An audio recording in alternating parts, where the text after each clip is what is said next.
Oliver, thanks for joining me, man. I appreciate you so much. Thank you so much for having me. It's a pleasure to be here. So let's get into this movie, man, because I have already told you I've already watched this movie 3 times now, but we gotta break this movie down a little bit for everybody. Thank you very much. Well, I mean, it's good to see you've watched it so many times. You've probably caught a lot of the hidden details inside of it. But yeah, I'm looking forward to explaining a little bit more for you. So where did the story come from? Because that's one of the things about this film that really grabbed me. That the story was just basically grabbing of me. I mean, it's pretty fucked up. I mean, that's it. At its core, it's pretty grim. For me, I always want to make films that are character driven. That was it. So when I got the opportunity to produce a film 5 6 years ago, I thought there's no better title to start with. I need to my debut film. It's got to be Lure. Lure was something that I wrote when I was 18 years old. I've been making films ever since I was a kid on a webcam, and I always dreamed, one day I'm going to make a feature film. And I've written many scripts over the years. Most of them go nowhere. And then one day I was looking at social media and dating, and I was thinking, neurodivergency as well kind of helps with this outlook. But I was looking at it all and going, really, dating is just people deciding who they want to have kids with at its very core. But what if, but what if we make it that, but as fucked up as you possibly could make it? Isn't dating fucked up anyway? Yeah. I mean, hey, but this is where it all came from. It was that idea that really, when you're going on a date, you're just trying to see if this other person's compatible for what you're looking for. And then the thoughts started to spiral, and you go, what if there was a cult family? And what if they had this lineage of children that were specifically chosen from sperm donors? What if, what if this was an annual tradition? And what if tonight would be the night where she picks 6 contestants? So she's got more on her hands than usual. That is saying it lightly because once you get to the dinner scene and past the dinner scene, it goes absolutely fucking bonkers, dude. Because it just took me for a ride. So the next question I got for you is when it goes past the dinner scene, it looks Mhm. just like a salt trap. Is that what you guys were going for in that scene? I think you've got to be, especially when you're in a horror space and you're making a horror film, you need to be pretty clear when you're paying homage, and when we absolutely were. I remember watching the first Saw film, and it just completely it gripped me. Just through the whole thing, I was on the edge of my seat, and I thought the set design for it was incredible. And it was always, for me, it was all about colors. You know, Especially with Lure. Lure, we've got this very warm red gold tints all the way through up until we get to that part, and then we swap the color palette out, and then it becomes the blues and the greens, which I think is a really nice contrasting tone. But absolutely homage to Saw, and maybe it is slightly like a Saw trap in its own sort of way. But I think it's got its own sort of pizzazz to it. Yeah, because as soon as it got to that, I'm like, this has to be a this has to be a tribute to Saw because it just felt like I was watching the first Saw, like I'd never seen it before. I mean, I don't think you can make an elimination type horror without having some homage to Saw somewhere in there. That they were the godfathers of that genre, the elimination horror. Especially when I think about the second film as well. Saw 2 had such a big imprint on me, especially when I first watched it. Seeing them drop one by one, who's going to make it out alive? I think that's really where the thrill of a lot of horror comes into it. You kind of pick a favorite, and you want to see whether those are the people that are going to do well and make it out. Yeah, but here's my problem. I didn't pick anybody at the table. I just wanted the villain to win. I am one of those guys. I think, but I also think that that is Isla. Isla is very likable. And massive, massive, massive thanks to Sylvia Presente for coming in and taking on the role of Isla. I mean, she absolutely smashed it. And she played such an interesting version of that character that really I feel like could have only been made by her. Oh, I don't know how she got in that mindset, but she killed her part. Yeah, big props, Sylvia Presente. Like, I wanted to hate her, but it's like Thanos in the Marvel universe. Maybe she's actually right. Like, I'm just saying. So, Hey, so how did you cast everybody for this film? Because the casting was done so perfectly for this film thank that you. I wouldn't have changed anything about it. Do you know something I'm really really proud about is that all of the people that were in Lure, bar a couple of people that were cast inside, like Pippa Winslow, Pat Garrett, Fred Batt. They came in to reprise some of the more mature roles in the film. But all of the boys, Sylvia Presente, they're all very good friends of mine, and they're I mean, Reese Henderson, who plays Damien in the film, he's my business partner. We set out on this journey together to make this feature film, to make 49 to Midnight Films, this film production company. And yeah, I mean, I feel so blessed. Gregory Fung as well, playing the role of Marcus. I've been fortunate enough to work with Gregory Fung in my other film, 49 Miles More, which is coming out in June. So yeah, you're going to see a lot of the same cast. They'll pop up in lots of my movies, but there's a plan for that, a grand plan as well. You know, Oh, great grand plan. Oh, do tell, do tell. but I wouldn't want to spoil it. All I can say is I had a plan when I first started making films. I knew where I wanted to get to. I've got a film in my head that I know is going to cost a little bit more money than I'm working with at the moment. So I'm waiting for that time when all of these universes collide. Oh, it's gonna be one of those, huh? It's going to be one of those. Okay. Sure is going to be one of those. I am here for it. Anything your name's attached to, you already know you got my eyes on my TV, brother. Appreciate that. I appreciate that. So my next question is, where was this actually filmed at? Because you didn't really change a lot of the scenery in this film, so it had to have been just one place. Yeah. Like where was this filmed at? You know what? We were super fortunate. About 5 years ago, or 5 years ago, about 5 years before we were filming, I was actually working for a magazine, and we used to hold these event days at a place called Donington Grove Golf Club, which is in Newbury, which is like 20 minutes away from my hometown, right? And when I was writing Lure, I was trying to think, I need to inspire myself with something. So I actually just went onto the Donington Grove Hotel website and started looking through their gallery. And I thought, do you know what? I'll just write to this for now. I doubt we'd be able to get Donington Grove to come and let us film a whole feature film in their hotel. Absolutely not.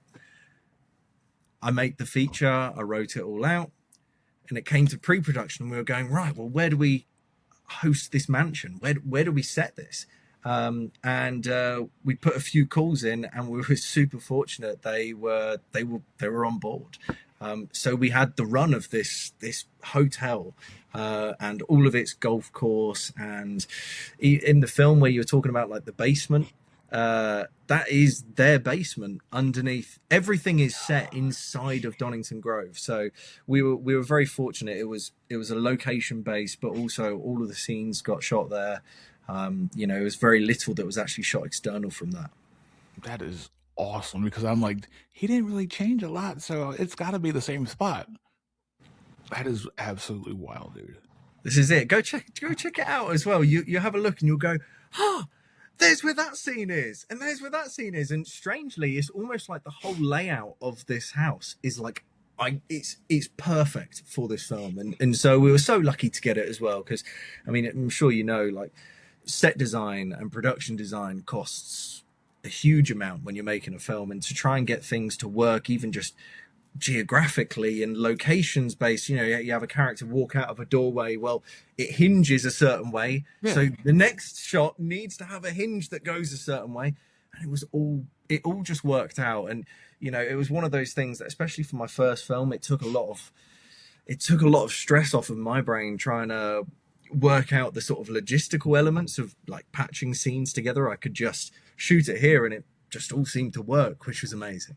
because I thought it was a hotel, is what Yeah, I yeah, thought it yeah. was, and then I was like, nah, there can't be. It can't be a hotel like that.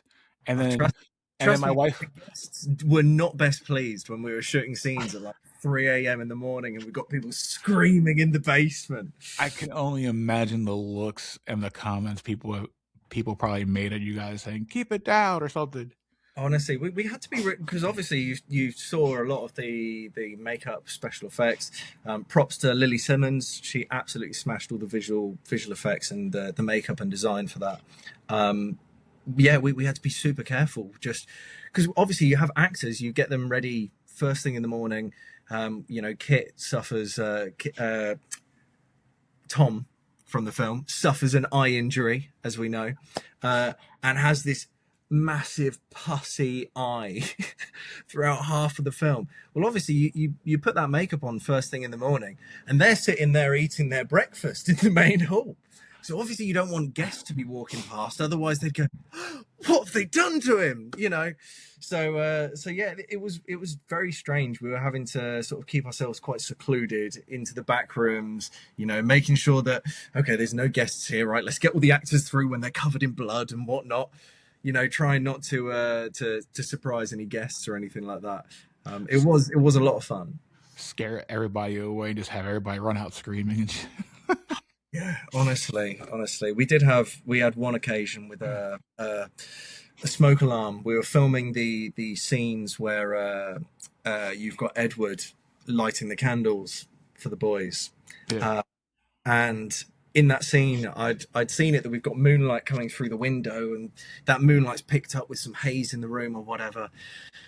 And so we turned the smoke machine on, and this is probably one of the last scenes that we're filming on, maybe like day 2 or 3 of this of the feature. And the smoke machine goes on, and within about 5 minutes, we'd rolled the take. 5 minutes go by, and all of the smoke alarms in this hotel go off. It's about 1 a.m. in the morning, and yeah, no, honestly, I oof. it was. Look, at the end of the day, it's all lessons learned. It's the way that I'm looking at it now, and I'm just going, wow, okay, we really were lucky to get this location, and you know, we've got to be thankful that, you know, that the guests weren't too pissed off with us. I think that they, in the end, when we said, oh look, we're actually filming a movie in the basement, they all went, oh, that's actually kind of cool. So we got the promo in there and whatnot, but yeah, it was good fun. So how long did you guys actually stay at this place to actually make the entire film? I think we shot for 12 days at Donington Grove. And then we had 5 days that were like the external days, you know, meeting all of the boys. We had the Icarus's lair with all the monitor screens and the bed and the chains that you see in the trailer. Yep. That was a day. But, you know, most of it was set inside Donington Grove, and everything else was pretty much, it was a case that, you know, we'd get it to the edit and we'd go, right, okay, now we need to go out and shoot these extra bits ready to slot inside of this bit. So, you know, we were on the go really shooting for like 3 years, but in blocks. We did like 4 or 5 different blocks of filming. Jeez, it didn't feel like that. It was so beautifully shot, and that's one of the things I loved about the film. Props to Simon Stolland. You gotta give the man some respect. Simon Stolland, very good friend of mine, and also just an incredible DOP. He's wonderful to work with as well, and you know, having, especially being my first film, that, you know, I knew Simon when I was a kid, and when he started making films, I used to come and make teas and coffees on his set, right? And when I said to him, I'm making my first feature, would you come and shoot it for me? Thankfully, it was last minute. He said, yeah, I'll take it on board. And he really sort of took me under his wing and sort of, help me get through it as well. Being a first feature, so much to learn. There's so much more equipment than I'm used to. More lights than I've ever seen in my life. We've got enough lights to illuminate half of the moon. From one room. So, yeah, I mean, it was great working with Simon, and I'm looking forward to working with him on some more films. We've actually been chatting recently about making some more movies together, which is very exciting. So. One of the things I really loved about your film is usually some people can look at a film and be like, oh, all right, this is independent. With your film, did not feel that way whatsoever. Like, it felt like a top line budget film, just regular old Hollywood horror film. And that's why I gravitated to your film the most, because it just felt like, number one, you guys cared about this film and loved the story. And it felt like you guys gave a good bit of your hard-earned work to this film, and it shows.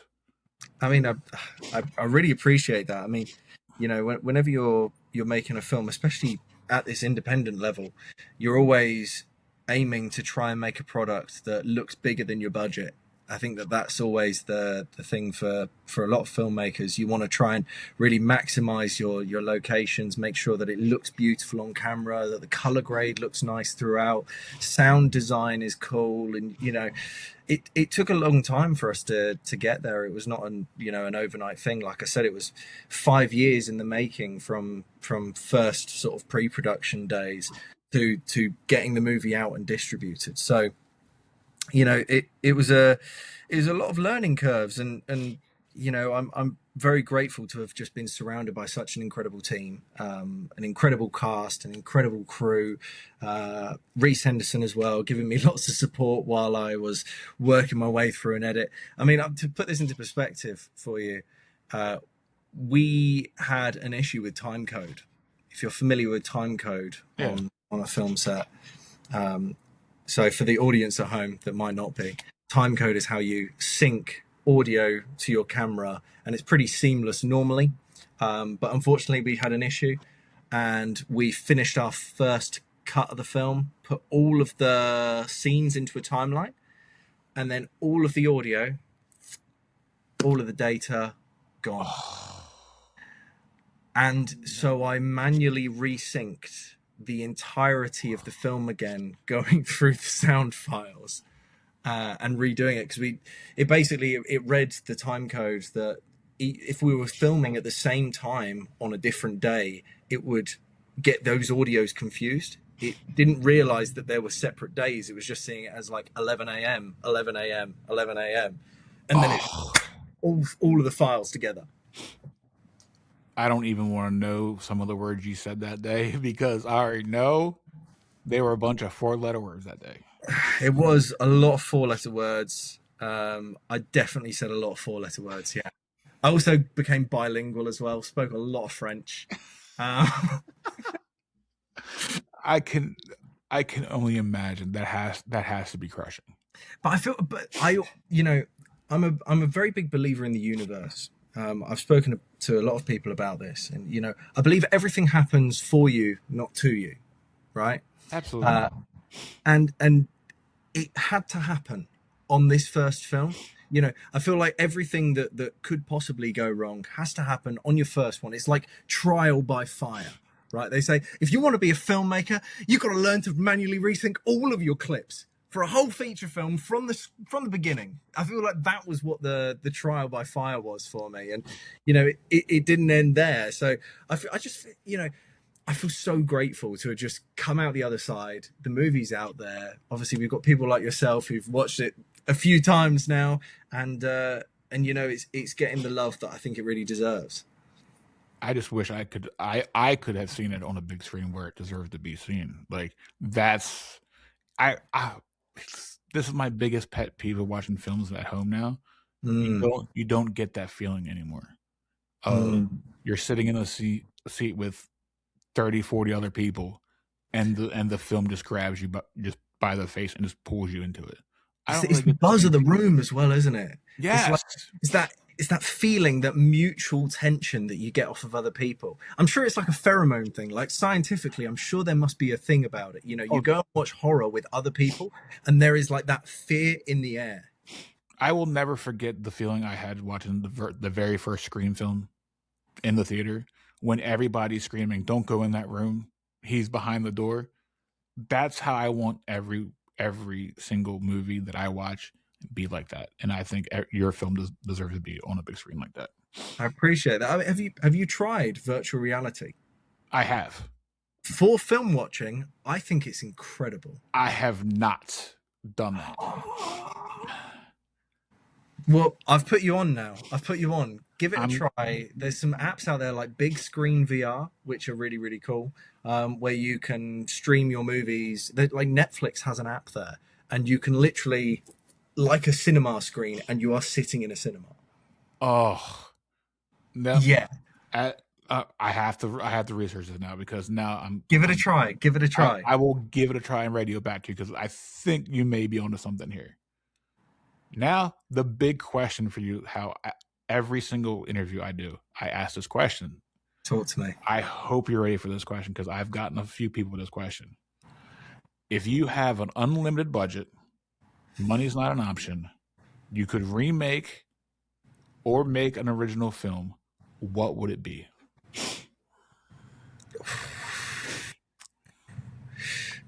Do you know what? Are we talking about one film? Any film. One Any film.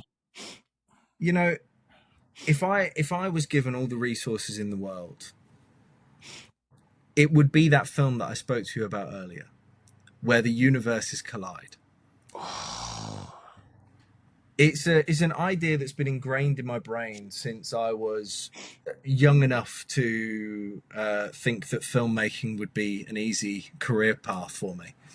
But I was maybe 10 years old, thinking of these stories and how they could interlock and interweave into each other, and like slowly but surely, we're now getting to a point where we're building up the catalogue of films to get to that point where I could make this film. To give you the brief premise of this film, it follows a group of scientists after a great flood has wiped out the earth, and they are on their way to hook up a device called the Ark, which preserves human consciousness in a digital space. I'm gonna need this. The Ark. So I need a massive fucking boat, and I need a load of ocean. I need some ocean monsters. I need all of the cast that you see in Lure. Yes. Because they are all in it. Yes. I need all the cast from 49 Miles More, my other film, which you'll see in June. And I'm sure that we're going to pick up a few more actors along the way.